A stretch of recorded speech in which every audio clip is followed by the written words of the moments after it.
இந்த நாள் ஆண்டவர் வசனத்தின் மூலமாய் நம்மோடு கூட கிரியை செய்வாராக. வேதத்தை திருப்பிக் கொள்ளுங்க. யாத்திராகமத்தின் புஸ்தகம் 3வது அதிகாரம் 17வது வசனத்தை ஒருத்தர் படியுங்க. நான் உங்களை எகிப்தின் சிறுமையிலிருந்து நீக்கி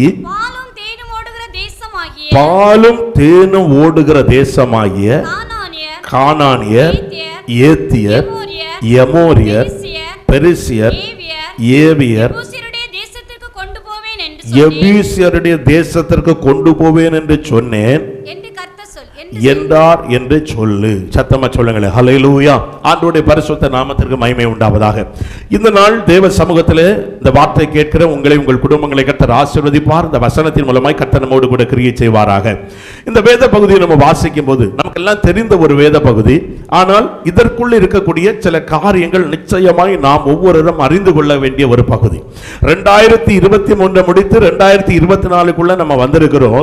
இந்த 2023 வருடம் வரையில சில குடும்பங்களில் சில ஏமாற்றங்கள். ஆண்டவர் எனக்கு இப்படிப்பட்ட ஒரு வாக்குத்தத்தத்தை தந்தார், ஆண்டவரின் குடும்பத்தில் இப்படிப்பட்ட ஒரு நன்மையை செய்வேன்னு சொன்னாரு, ஆண்டவர் எனக்கு பிள்ளைக்கு, எனக்கு கணவனுக்கு, எனக்கு மனைவிக்கு செய்கிற தொழில்ல ஆண்டவர் இன்னென்ன காரியங்களில் நன்மை செய்வேன் என்று ஆண்டவர் சொன்னார். ஆனா அந்த வருடம் முழுவதும் அதை நான் பெற்றுக்கொள்ள முடியல, அந்த வருடம் முழுவதும் அந்த நன்மை எனக்கு நடக்கல. அப்படி ஏமாற்றத்தோடு கூட இருக்கக்கூடிய ஜனங்கள் அநேகர் உண்டு. ஒருவேளை இந்த வார்த்தை கேட்கிற உங்களுடைய வாழ்க்கையிலும் கூட ஆண்டவரே நீர் எனக்கு ஒரு வாக்குத்தத்தத்தை தந்தீர், என் குடும்பத்தில் ஒரு வாக்குத்தத்தம், அது எதுவா இருக்கலாம். ஒருவேளை கணவனுடைய ரட்சிப்பா இருக்கலாம், இல்ல உங்க பிள்ளையுடைய ரட்சிப்பா இருக்கலாம், இல்ல நீங்க செய்கிற தொழிலா இருக்கலாம். ஏதோ ஒரு காரியத்தை ஆண்டவர் உங்கள் குடும்பத்தில் உங்களுக்கு நிறைவேற்றுவேன் என்று சொல்லி இதுவரையிலும் அந்த காரியம் நிறைவேறாதபடி கடந்த ஆண்டு முழுவதும் ஏமாற்றப்பட்டிருக்கலாம். அதன் காரணம் என்ன? சத்தமா சொல்லுங்களேன். ஹல்லேலூயா. ஏமாற்றப்பட்டதற்கு போன வாரம் நான் உங்களோடு கூட பேசும்போது சொன்னேன், அவர் வார்த்தையில உண்மையுள்ள தேவன், பொய் சொல்வதற்கு அவர் மனுஷன் அல்ல. ஆண்டவர் பொய் சொல்லுகிற தேவன் அல்ல. அப்ப ஏன் ஆண்டவர் நம்முடைய வாழ்க்கையிலே கொடுத்த வார்த்தையை நிறைவேற்றாதது ஏன்? ஆண்டவர் நம்முடைய வாழ்க்கையில சொன்ன காரியம் நிறைவேறாதது ஏன்? எத்தனையோ பேர் இன்னைக்கு பார்க்கிறோம், எத்தனையோ பேர் சொல்லுகிறாங்க, ஆண்டவர் எனக்கு வாக்கு கொடுத்தாரு, ஆண்டவர் எனக்கு அதை செய்வேன்னு சொன்னாரு, ஆனா ஒண்ணுமே நடக்கல. நான் சொல்லுகிறேன், மனுஷன் சொல்லுகிற காரியம் நடக்காம போகலாம், ஆனா கர்த்தர் சொல்லுகிற வார்த்தையை கர்த்தர் கனம் பண்ணி நிறைவேற்றுவார். எத்தனை பேர் நம்புகிறவங்க கரங்களை தட்டி ஆண்டவரை மகிமைப்படுத்து. ஆமென். மனுஷன் சொல்லுகிறது. ஒரு மனிதனிடத்தில் நீங்க ஜெபிக்க வரும்பொழுது, ஒரு சபைக்கு நீங்க ஆராதனைக்கு போகும்போது, அந்த மனிதனாய் ஊழியக்காரன் மனிதர்கள், மனுஷன் சொல்லுகிற வார்த்தை சில நேரம் நடக்கும், சில நேரம் நடக்காது. ஆனால் ஆவியில நிரம்பி அந்த மனுஷன் ஆவியானவர் சொல்லுகிற வார்த்தையை அவன் உரைக்கும் போது அது நிறைவேறும். இன்னைக்கும் நன்றாய் புரிந்து கொள்ளுங்க. சில மனிதர்கள் ஜெபம் இல்லாம, ஆவிக்குரிய அனுபவம் இல்லாம, சும்மா கண்ணை மூடிக்கிட்டு உன் குடும்பத்தில் கர்த்தர் இப்படி செய்ய போறாரு, உன் பிள்ளைகளுக்கு இப்படி செய்ய போறாரு, இப்படி சொல்லுகிற காரியம் மாம்சீகத்தில் சொல்லப்படுகிறது.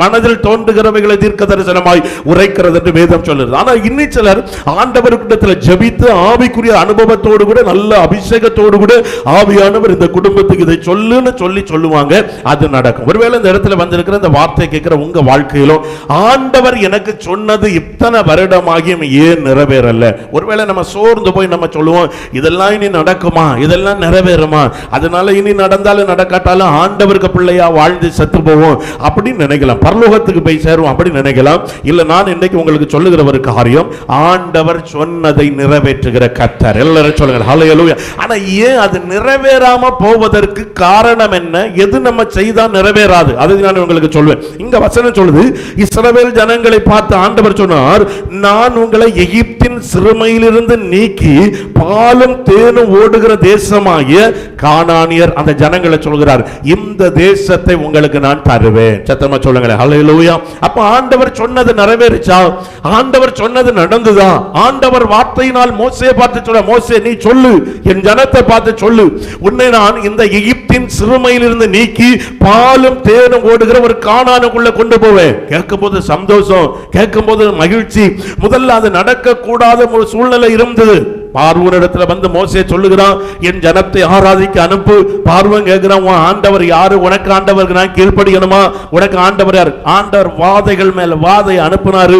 அங்க ஆண்டவர் அற்புதம் செய்து இஸ்ரவேலை, வசனம் சொல்லுது பாருங்க, ஆண்டவர் சொன்னதை முதலாவது கட்ட கர்த்தர் நிறைவேற்றினார். வேதத்தை வாசிக்கும் போது யாத்திராகமம் 12வது அதிகாரம் ஆண்டவர் சொன்னது நடந்ததா இல்லையா? வேதத்தை வாசிக்கும் பொழுது யாத்திராகமம் 12வது அதிகாரத்தில் கடைசி வசனம் 51வது வசனத்தை படிங்க. யாத்திராகமம் 12:51. அன்றைய தினமே கர்த்தர் இஸ்ரவேல் புத்திரரை அணி அணியா எகிப்து தேசத்திலிருந்து புறப்பட பண்ணினார். எல்லாரும் சொல்லுங்க ஹல்லேலூயா. நன்றாய் புரிந்து கொள்ளுங்க.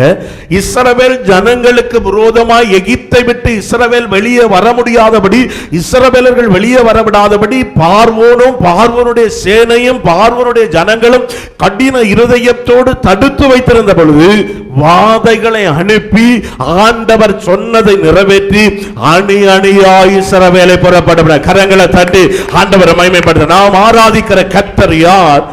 எந்த பார்வோனின் சேனை எதிராய் நின்றாலும், எந்த எகிப்தின் சேனை நமக்கு விரோதமாய் நின்றாலும், எந்த எதிரான தடைகள் இருந்தாலும் அவர் சொன்னதை நிறைவேற்றுகிற கர்த்தர் நாம் ஆராதிக்கிற தேவன். இந்த வார்த்தை கேட்கிற ஆத்துமாவே, ஒரு விஷயம் உன் இருதயத்துக்குள் நீ ஆராய்ந்து பார். உன் குடும்பத்தில் நடக்காது என்று நினைத்த சில காரியம், உன் குடும்பத்தில் நிகழாது, இதுக்கு எந்த ஒரு சான்ஸே இல்லை நீ நினைத்த காரியம், இது நடக்காது, இது நடப்பதற்கு எந்த தருணமும் இல்லைன்னு நினைத்த காரியத்தை உன் குடும்பத்தில் ஆண்டவர் செய்த தெய்வம் இன்றைக்கும் ஜீவன் உள்ள கர்த்தராய் இருக்கிறார். இன்றைக்கு அவர் சொன்னதை நிறைவேற்றுகிற தேவனாய் இருக்கிறார். அப்ப எகிப்தில பார்வோனின் சேனையும் பார்வோனை இஸ்ரவேலை விடமாட்டேன் இருக நிற்கிறாங்க. ஆனா ஆண்டவர் சொல்கிறார் பாருங்க, மோசேயை அனுப்பி ஆண்டவர் வாதைகளை அனுப்பி வெளியே கொண்டு வந்தார். இன்றைக்கு நான் உங்களுக்கு ஒரு வார்த்தையை சொல்லுகிறேன்.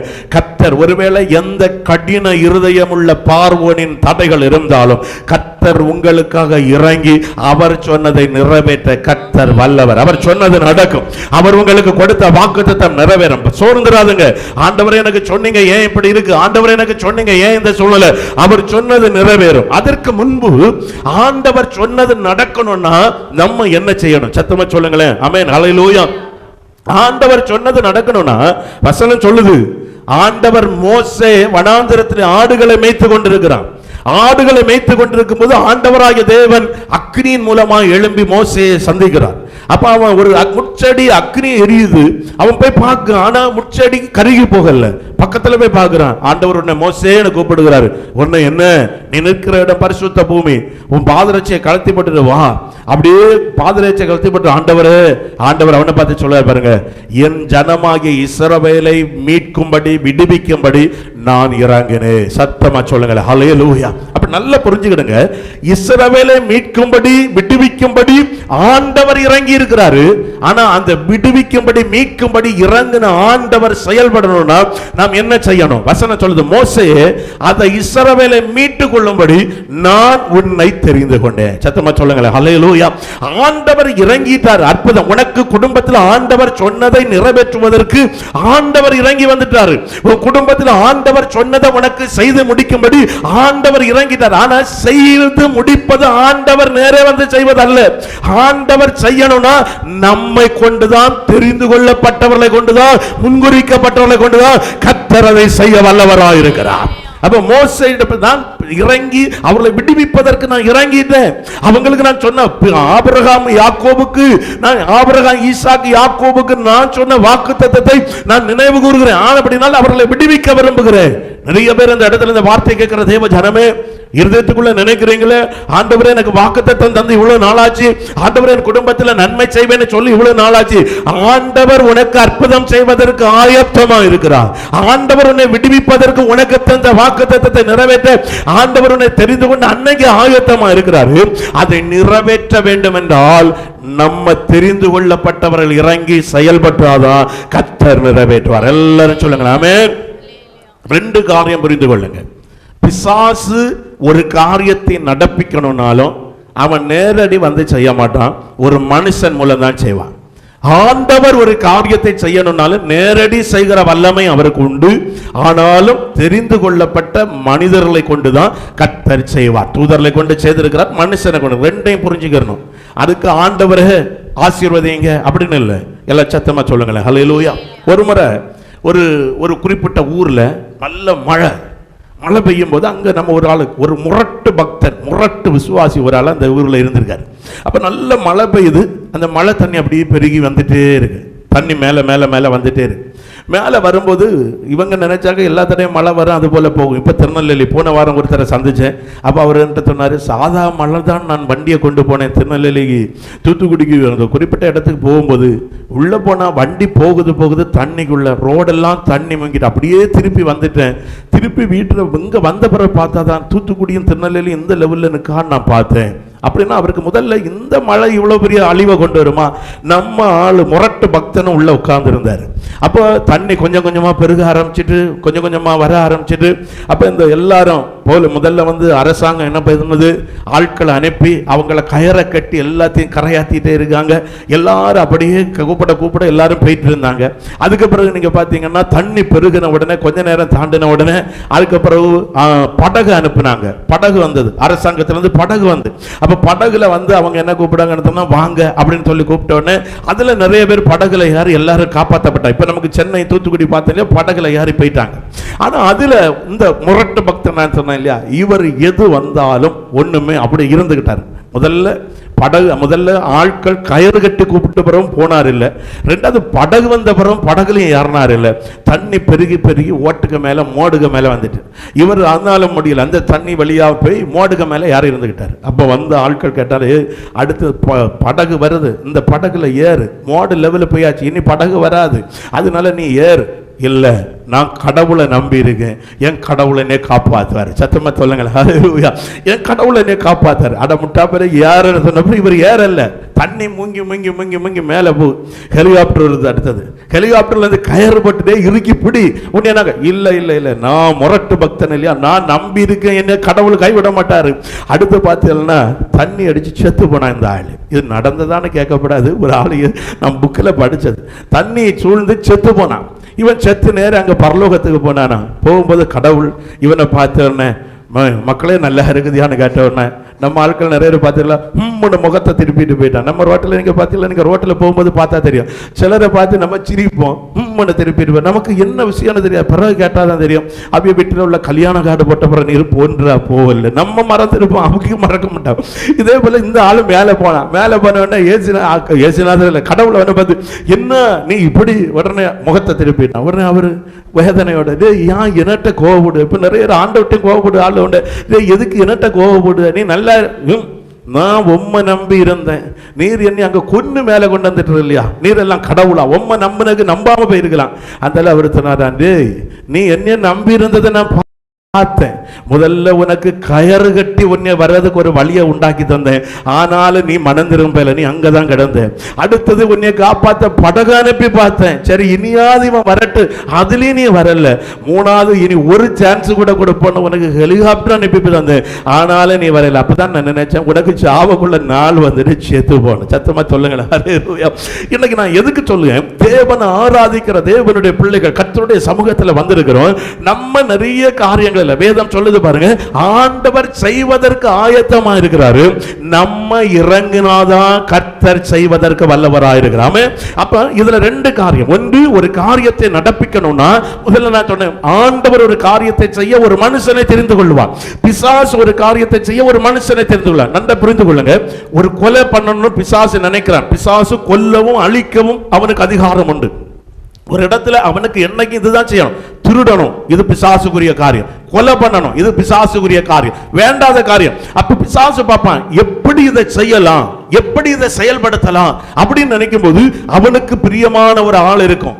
ரெண்டு பேருக்குள்ள தேவையில்லாத பிரச்சனையை உருவாக்குவான், ரெண்டு பேருக்குள்ள ஒரு கசப்பை உருவாக்குவான். அவனுக்கு உள்ள இருந்து ஒருவனை கொன்றுட்டு அவன் போயிட்டே இருப்பான் பிசாசு, இவனுக்கு வாழ்க்கை அழிந்து போகும். ஆனா ஆண்டவர் எப்படிப்பட்டவர், நான் சொல்கிறேன், பிசாசும் ஒரு காரியத்தை செய்வதற்கு ஒரு மனுஷனை தெரிந்து கொள்ளுகிறான், ஆண்டவரும் தன் காரியத்தை செய்வதற்கு ஒரு மனுஷனை தெரிந்து கொள்ளுகிறான். இந்த ரெண்டு தெரிந்து கொள்ளுதல் நம்முடைய தெரிந்து கொள்ளுதல் என்னன்னா, இன்றைக்கு இந்த வார்த்தை கேட்கிற நீங்க சிந்திக்கணும், என்னை தெரிந்து கொண்ட தெய்வம் நன்மை செய்வதற்கு கொள்வதற்காகவே தெரிந்து. கரங்களை தட்டி ஆண்டவரை என்னை தெரிந்து கொண்டு. ஆனா பிசாசு தெரிந்து கொள்வது எப்படி? நான் அடிக்கடி நினைச்சு பார்ப்பேன். பிசாசு ஆரம்ப நாட்களில் என்னை தெரிந்து கொண்டான், அவனுக்கு பிரியமா நான் இருந்தேன், அவனுக்கு விரும்பினதை செய்தேன். ஆனா அன்னைக்கு அவ்வளவு தீமை தீங்கு போராட்டம். ஆனா என்னைக்கு என்னை ஆசீர்வதிக்கிற தேவனை நான் தெரிந்து கொண்ட அவருக்கு தெரிந்து கொள்ளுதலுக்குள்ள வந்தனோ, அன்னையிலிருந்து அவர் தெரிந்து கொண்ட தம்முடைய பிள்ளைகளை ஒரு நாளும் அவர் வெட்கப்படுத்துகிற தேவன் அல்ல. ஹல்லேலூயா. முதல்ல நான் சொல்லுகிறேன், ஆண்டவர் நம்மை தெரிந்தெடுத்தார். மோசே ஆண்டவர் சொல்கிறார், இஸ்ரவேலின் நிந்தையை விட்டு அவர்களை எகிப்திலிருந்து வெளியே கொண்டு வர நான் வந்திருக்கிறேன். அப்ப நான் என்ன ஆண்டவரை செய்யணும்? ஆண்டவர் மோசேயை பார்த்து சொல்றார், நீ செய்ய வேண்டியது என்னன்னா, நீதான் பார்வோன் இடத்துல போய் என் ஜனத்தை மீட்டு கொண்டு வரணும். சத்தமா சொல்லுங்களாமே. ஆண்டவரே, நான் யாருக்குமே பார்வோன் என்னை துரத்திட்டு இருக்கிறான், பார்வோன் ஏற்கனவே என்னை கொல்வதற்காக அவன் தேடிட்டு இருக்கிறான், அதனால நான் போக மாட்டேன். இல்ல, அந்த பார்வன் செத்தான், இப்ப அவனுக்கு வேற ஸ்தானத்தில் இருக்கிற வேற வருது.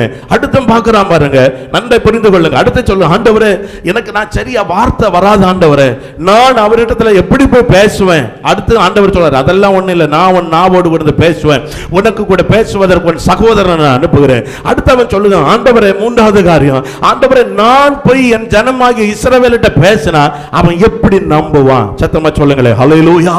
இன்னைக்கு தெய்வ ஆண்டவர் மோசே நன்றாக புரிஞ்சுக்கிடுங்க, வாக்குத்தத்தம் நம்மை கொண்டு நிறைவேற்றப்படணும்னா மோசையை கொண்டு ஆண்டவர் அற்புதம் செய்வதற்கு முதல் காரணம், தெரிந்து கொள்ளப்பட்ட மோசே ஆண்டவருடைய சமூகத்தில் ஆண்டவர் தரிசனமாகி சொல்கிறார், நீ வா, உன்னை கொண்டு விடுதலையாக்குவேன். இன்னைக்கு தேவனால் தெரிந்து கொள்ளப்பட்ட தேவ ஜனமே, ஆண்டவர் மோசையை எப்படி தெரிந்து கொண்டு எங்க போ சொன்னார் தெரியுமா?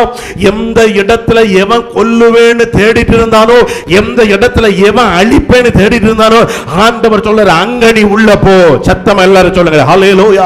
இன்னைக்கு நீங்க ஒருவேளை ரட்சிக்கப்பட்ட தேவனுடைய பிள்ளை, நீங்க நினைக்கலாம், ஆண்டவரே எனக்கு வீட்டுல, ஆண்டவரே நான் உமக்கு பயப்படுகிறவன், நான் உமக்கு பிரியமானவன், என் வீட்டுல துன்மார்க்கனுடைய வீட்டுல நடக்கதே பார்க்கலாம், என் வீட்டுல இவ்வளவு மோசமான காரியம் நடக்குது. ஆண்டவர் சொல்றாரு, உன்னை நான் அதுக்குள்ள வைத்திருப்பது எதற்காக என்றால், நீ அதிலிருந்து அவர்களை விடுவிக்கும்படியாய் நான் உன்னை வைத்தேன். கரங்களை தட்டி ஆண்டவரை மகிமைப்படுத்து. ஆமென்.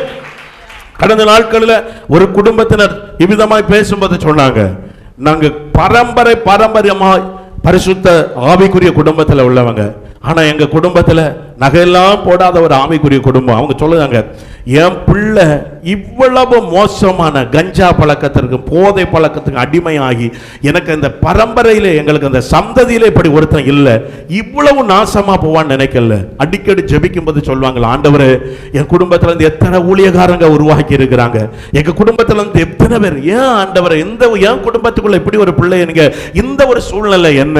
எனக்கு நேற்றைக்கு ராத்திரி இந்த வசனத்தை தியானிக்கும் போதுதான் என்ன வந்து, நாமும் நிறைய பேர் நினைக்கிறோம் இல்லையா, அந்த இடத்துல இருக்க எத்தனை பேர், இந்த வார்த்தை கேட்கிற எத்தனை பேர் நினைக்கிறீங்க, ஆண்டவர் இதை ஏன் என் குடும்பத்தில் அனுமதிச்சீங்க, இந்த பிரச்சனை ஏன் என் குடும்பத்துக்குள்ள அனுமதிச்சீங்க, இது ஏன் என் குடும்பத்தில் வந்து எனக்கு இது சந்திக்க வேண்டிய தேவையே இல்லையா ஆண்டவரே? ஆனா ஆண்டவர் சொல்லுகிறார் பாருங்க, அந்த நெருக்கமும் கொலை செய்யும்படி தேடப்பட்ட அந்த பார்வோனிடத்துல தான் கர்த்தர் மோசேயை பார்த்து சொல்லுகிறார், நீ போ. எல்லாரும் சத்தமா சொல்லாமே. இன்னைக்கு பிரச்சனை நடுவுல, ஏன் எனக்கு வீட்டுல இது, ஏன் என் குடும்பத்துல இது, ஏன் எனக்கு குடும்பத்துல இப்படிப்பட்ட சூழ்நிலைன்னு சொல்லி கேட்கிற உங்களை பார்த்து, நம்மை பார்த்து கர்த்தர் சொல்லுகிறார், ஒன்னு அந்த பிரச்சனையை பார்த்து பயந்து போக அல்ல, நீ அந்த பிரச்சனையை ஜெயம் எடுப்பதற்காகவே உன் குடும்பத்துல சில பிரச்சனைகளை கர்த்தர் அனுமதியதா. எத்தனை பேர் நம்புகிறவங்க கரங்களை தட்டி இன்னைக்கு சொல்லுங்க, பொல்லாத ஆவியே என் குடும்பத்துக்குள்ள நீ போராடி கொண்டிருக்கலாம், என் பிள்ளையோடு நீ போராடி கொண்டிருக்கலாம், எனக்கு ஏன் இந்த சூழ்நிலை ஆண்டவர் அனுமதித்தார் என்றால், இதை ஜெயிப்பதற்காக, இதை ஆளுகை செய்வதற்காக இந்த பிரச்சனையை கர்த்தர் எனக்கு தந்திருக்கிறார். நல்லா புரிஞ்சுக்கிடுங்க. மீண்டும் நான் சொல்கிறேன், ஆவியானுடைய வார்த்தையை சொல்லுகிறேன், ஏன் எனக்கு வீட்டுல இப்படி, ஏன் என் குடும்பத்தில் இப்படி, ஏன் என் வாழ்க்கையில இப்படி, கண்ணீரோடு இருக்கிறவங்களுக்கு நான் சொல்லுகிறேன், மோசே நான் போகல, அவன் எகிப்து ராஜாவை கொண்டு விடுவான், நான் போக மாட்டேன்னு சொன்ன ஆண்டவர், நீ போ.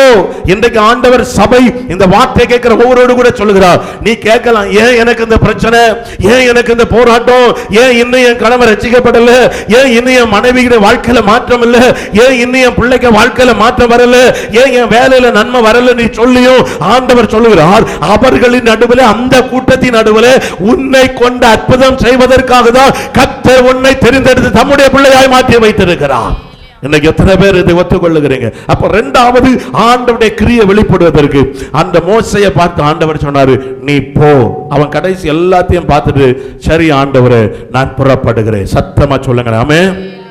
உனக்கு கொடுத்த வாக்கு தத்தம் நிறைவேறணும்னா இன்னைக்கு முதல்ல இந்த வருஷம் உங்களுக்கு ஜெயமா இருக்கணும்.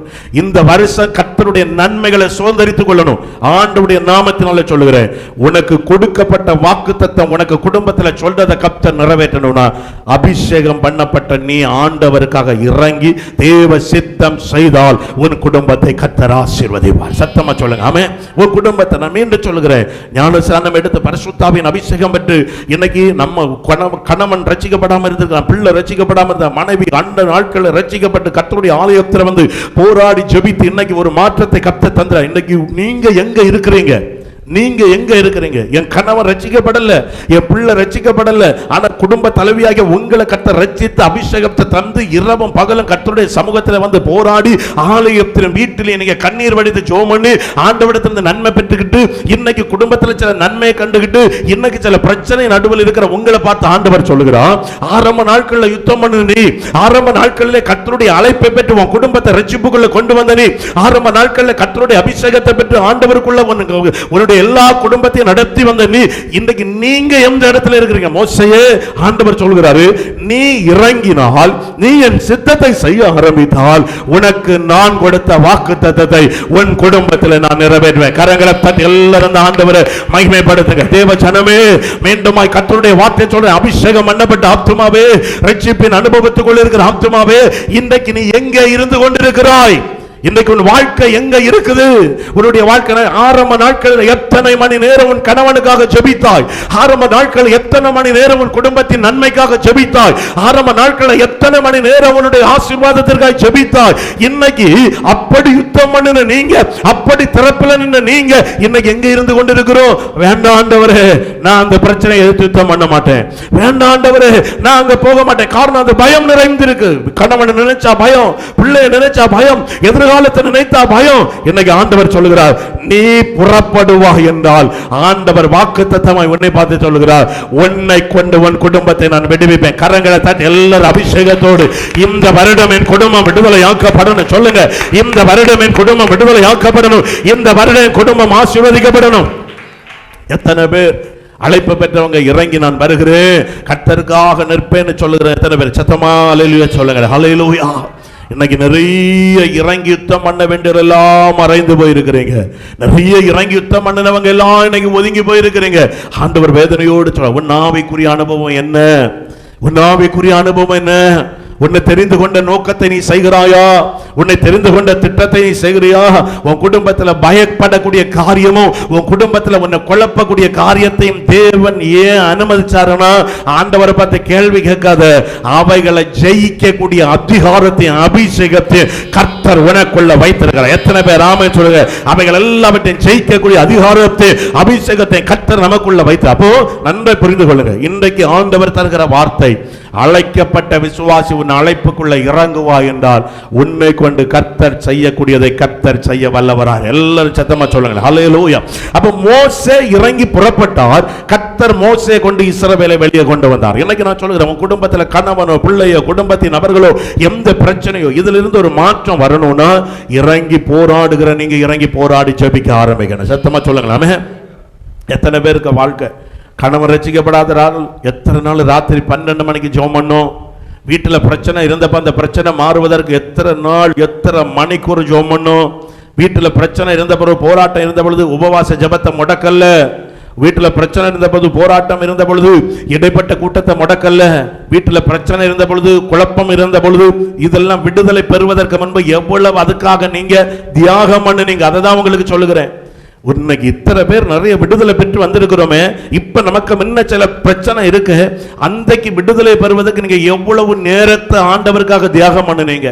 இன்றைக்கு இந்த சபை கிருபையினால் இத்தனை ஆத்துமாக்கள் கூடி ஆராதிப்பதற்கு ஆரம்ப நாட்கள் எத்தனை உபவாசம், எத்தனை எத்தனை மணி நேரம் உபவாச ஜெபம், எத்தனை நாட்கள் முழங்கால நின்று ஜெபித்த ஜெபம், எவ்வளவு நேரம் சபையார் கூடி ஜெபித்த ஜெபம். அந்த நேரம் கர்த்தருக்காய் செலவிட்டபடினால இன்னைக்கு கிருபையினால் இவ்வளவு ஆசீர்வதித்திருக்கிறாரு. இனி ஆண்டவர் இப்ப அடுத்த பிரச்சனை வரும்போது நான் என்ன நினைக்கிறேன்னா, இவ்வளவு அன்னைக்கு நான் போராடின போராட்டம் இன்னைக்கு எனக்குள்ள அந்த அபிஷேகம் பலன் இருக்கிறதா? இந்த இடத்துல வந்து அத்தனை பேரை பார்த்து இந்த வார்த்தை கேட்கிற அத்தனை பேரோட ஆண்டவர் சொல்லுகிறார், உன் வீட்டுல நிறைய நன்மை நீ கண்டியே, உன் வீட்டுல நிறைய அற்புதத்தை நீ பெற்றியே. அன்னைக்கு உன் ஆவிக்குரிய அனுபவம் எப்படி இருந்தது? அன்னைக்கு உன் ஆவிக்குரிய அனுபவம், ஒரு ஆராதனை உபவாச ஜெபம், எத்தனை கிலோமீட்டர் ஓடி ஓடி நீ போய் ஜெபித்த உன் கணவன் ரட்சிக்கப்படுவதற்கு. அன்னைக்கு உபவாச இடைப்பட்ட ஆராதனைக்கு வரவிடாதபடி உன் வீட்டுல பிரச்சனை இருக்கும்போது எவ்வளவு ஓடி ஓடி போய் ஆண்டவருக்காக நேரத்தை செலவழித்த, ஆராதிச்சுட்டு நீ வீட்டுக்கு போகும்போது பயந்துகிட்டே பைபிளை தூக்கிட்டு ஓடுவியே, கணவன் வந்துருவாரோ, பிரச்சனை இருக்குமோ. இன்னைக்கு அந்த நபர்கள் எல்லாம் ரட்சிக்கப்பட்ட ஆண்டவருக்குள்ள வந்த பிறகு உன் ஆவிக்குரிய அனுபவம், அன்னைக்கு இருந்த அனுபவம் இன்னைக்கு இருக்கிறதா?